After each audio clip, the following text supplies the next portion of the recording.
खेत में कई किस्म की सब्जियां और पालक उगाते थे।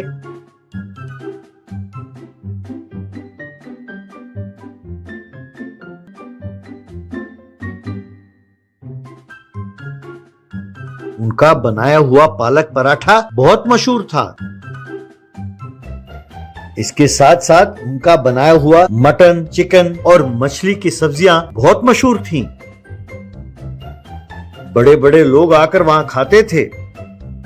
उन ग्राहकों में बड़े बड़े डॉक्टर, इंजीनियर, पुलिस अफसर, राजनेता सब थे। उस गांव में एक धनवान था, उसका नाम था आशुतोष। वो उस गांव का सरपंच था। वो बहुत बड़ा बेईमान था। सरकार जो गांव के उन्नति के लिए पैसे देती, आशुतोष उन पैसों को अपने घर में ही छिपा कर रख देता था। इतना ही नहीं, वो गरीबों की जमीन पर कब्जा कर लेता था।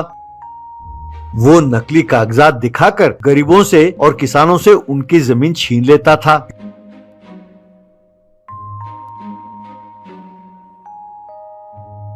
यूं उन लोगों से जमीन छीनने के बाद आशुतोष उन लोगों से, क्यों भैया, तुम लोगों को परेशानी क्या है? मेरे दादा परदादा के जमाने से ये जमीन हमारे नाम ही है। चाहो तो ये कागजात देख लो। भाई मैं तुम लोगों को क्यों ठगूंगा भला? इतने साल मेरे खेत को इस्तेमाल करने के लिए उल्टा तुम्हें मुझे पैसे देने होंगे, लेकिन मैं बहुत बड़ा दिल वाला हूँ, इसीलिए उल्टा मैं तुम्हें पैसे देता हूँ। ये लो, रख लो। तब उसका वकील, हाँ भैया ले लो ले लो, अगर तुम कचहरी के चक्कर में घूमोगे तो ये पैसे भी हाथ से जाएंगे तुम्हारे, ले लो। जैसे ही किसान वो पैसे लेता, आशुतोष अपने आदमियों से कहकर उसे धक्के मार के वहां से निकाल देता।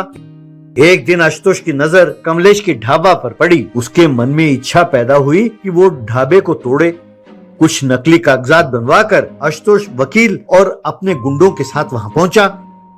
आशुतोष ने कमलेश को नकली कागज दिखाए और कहने लगा कि ये ढाबा, उसके पीछे वाला घर और जमीन सब उसी की है। कमलेश, देखो सरपंच जी, ये गलत है। ये हमारी पुश्तैनी जमीन है। लगता है कि आपकी नजर मेरे ढाबा पर पड़ गई है। हम गरीब हैं, हम आपसे विनती करते हैं, आप हमें बख्श दें। तब वकील, अरे बख्शने की क्या बात है? अरे बख्शना वख्शना कुछ नहीं होता है। अगर चाहो तो अदालत में जाकर इसके खिलाफ केस दर्ज कर दो। केस तुम जरूर जीतोगे, लेकिन पता नहीं इसमें कितने साल लग जाएं। कहकर हंसने लगा। तब आशुतोष, कमलेश, तुम सिर्फ ये ढाबा नहीं, तुम्हें ये गांव छोड़कर जाना होगा। अब ये ढाबा मैं चलाऊंगा। इस गांव में तुम और कहीं ढाबा नहीं चला सकते, कहकर उसे धमकी दी। इस तरह मायूस होकर कमलेश और उसकी पत्नी को वो ढाबा बंद करके गांव छोड़कर जाना पड़ा।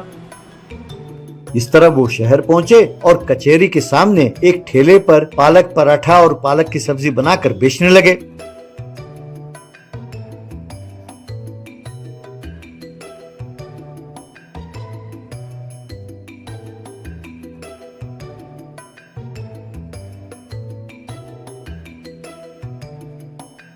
और उसी फुटपाथ पर एक प्लास्टिक के टेंट में रहने लगे। एक दिन कोर्ट में काम करने वाला एक आदमी कमलेश के पास आया और कहने लगा, या कमलेश, आज जज साहब के घर से उनके खाने का डब्बा नहीं आया, जरा तुम अपने पराठे पैक करके देना। कमलेश ने उसे पराठे पैक करके दिए।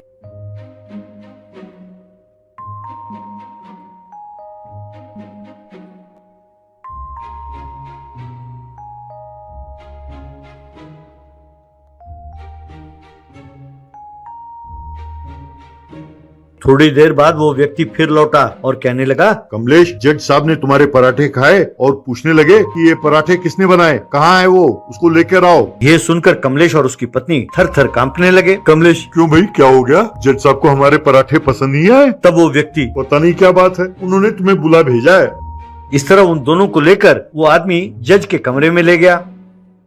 दोनों जज के सामने खड़े कांप रहे थे। कमलेश डरते हुए, जज साहब, क्या आपको पराठे अच्छे नहीं लगे? अगर स्वाद ठीक नहीं है तो हमें माफ कर दीजिए। तब जज साहब, कमलेश, डरने की कोई जरूरत नहीं है, तुम्हारे पराठे बहुत स्वादिष्ट हैं, इसीलिए हमने तुम्हें बुला भेजा है। तुमने मुझे पहचाना? जब मैं वकील हुआ करता था तब मैंने तुम्हारे ढाबे में कई बार ये पराठे खाए हैं। जब से मैं जज बना हूँ बाहर जाना होता नहीं है, इसीलिए मैंने तुम्हारे पराठे नहीं खाए। इतने दिनों बाद वही स्वाद आज मिला है मुझे पराठे में, इसीलिए मैंने तुम्हें बुला भेजा है। भाई, गांव का ढाबा छोड़कर तुम यहाँ क्यों चले आए? यूं पूछा। तब कमलेश ने अपने साथ हुए अन्याय के बारे में जज साहब को बताया। जज साहब को गुस्सा आया।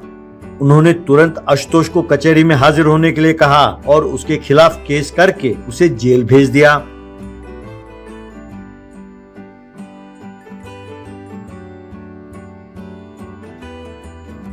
तब कमलेश अपने गांव लौटा और अपना ढाबा चलाते हुए खुशी खुशी रहने लगा।